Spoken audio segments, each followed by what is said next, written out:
Сәлеметсіздер ме, оқушылар? Бүгінгі біздің тақырып ол ұқыпты оқушы. Он аккуратный ученик. Перед тем, как начать урок, подпишись на канал. Жаңа сөздер, новые слова напиши в словарь и выучи. Ұқыпты, аккуратный, ұқыпсыз, неаккуратный. Көтер, подними, өз, сам, свой. Менімен бірге оқы, прочитай вместе со мной. Мен ұқыптымын, сен ұқыптысың, сіз ұқыптысыз, ол ұқыпты. Бұл жіктік жалғауы. Обратите внимание на окончание. Если слово твердое, добавляется твердое окончание. Если слово мягкое, добавляется мягкое окончание. И обратите внимание во множественном числе склонений. Біз ұқыптымыз, сендер ұқыптысыңдар, сіздер ұқыптысыздар, олар ұқыпты. Что здесь изменилось? Біз — это мы. Когда склоняете на этой форме, мы добавляем окончание «мыз». В остальных случаях те же окончания, что в единственном числе, только добавляется множественное окончание «дардер», «тартер», «ларлер». А когда «олар» во множественном числе, третье лицо, видите, да, добавляется сразу множественное окончание. Оқушы, оқушылар, олар, оқушылар. Бірінші тапсырма: мәтінді тыңда, сұрақтарға жауап бер. Послушай текст и ответь на вопросы. Әлібек ұқыпты бала. Әлібек аккуратный ребенок. Мальчик. Ол сабаққа кешікпейді. Он не опаздывает. Әлібектің кітап-дәптерлері таза. Его тетради и книги очень чистые. Өз бөлмесін жинайды. Он убирает в комнате.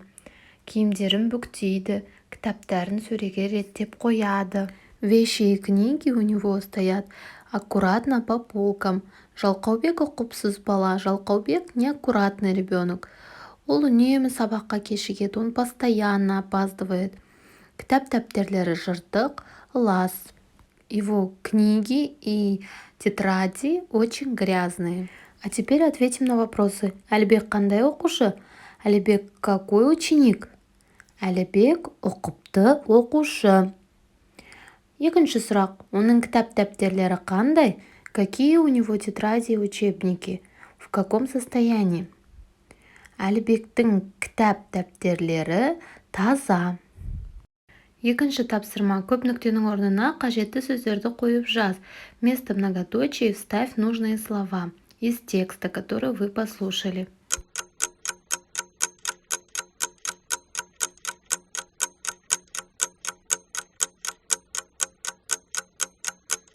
Үшінші тапсырма: диалогты толықтыр.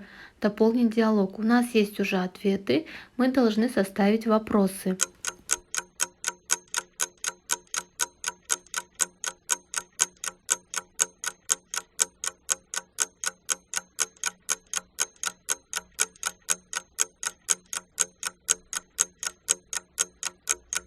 Төртінші тапсырма: мәтінді оқы, сұрақтарға жауап бер. Прочитай текст и ответь на вопросы. Біздің мектепте сыныптағы ең ұқыпты оқушы байқауы болды. В нашей школе был конкурс «Самый аккуратный ученик в классе». Әділқазылар біздің кітап-дәптерлерімізді тексерді. Жюри проверяли наши книги и тетради. Әлібек сыныптағы ең ұқыпты оқушы байқауының жеңімпазы болды. Победил на этом конкурсе Әлібек. Ол өте ұқыпты оқушы. Он очень аккуратный ученик. Ол кітаптарын өзі қаптайды. Он обложки одевает сам. Інісіне көмектеседі. Младшему брату помогает. Оның сөмкесін көтереді. Поднимает его сумку. Теперь вопросы. Бірінші сұрақ. Мектебіңде сыныптағы ең ұқыпты оқушы деген байқау бола ма? А у вас в школе проходит такой конкурс «Самый аккуратный ученик в классе»? Екінші сұрақ. Здесь вы отвечаете самостоятельно. Если у вас есть такой конкурс, говорим «Я». Біздің мектепте сыныптағы ең ұқыпты оқушы байқауы болады. А если нет, говорим «Жоқ, Біздің мектепте бұндай байқау болмайды. Екінші сұрақ. Сыныптағы ең ұқыпты оқушы кім? В классе самый аккуратный ученик кто? Это тоже ваше мнение. Үшінші, сенің кітап-дәптерлерің таза ма? Твои учебники и тетради чистые? Келесі 5-ші тапсырма. Диаграмманы толықтыр. Дополни диаграмму. Здесь мы должны сравнить, какой Альбек и какой Жалқаубек. Используйте все слова, которые мы до этого проходили.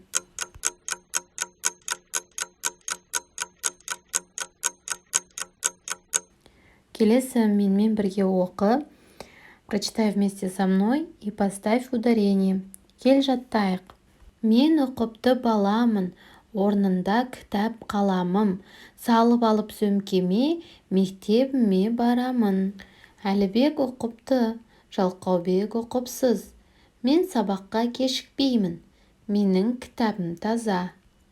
На этом мы закончили урок. Подпишись на канал и поставь лайк. Спасибо за внимание. Осымен біздің сабағымыз аяқталды. Келесі сабақта кездескенше сау бол.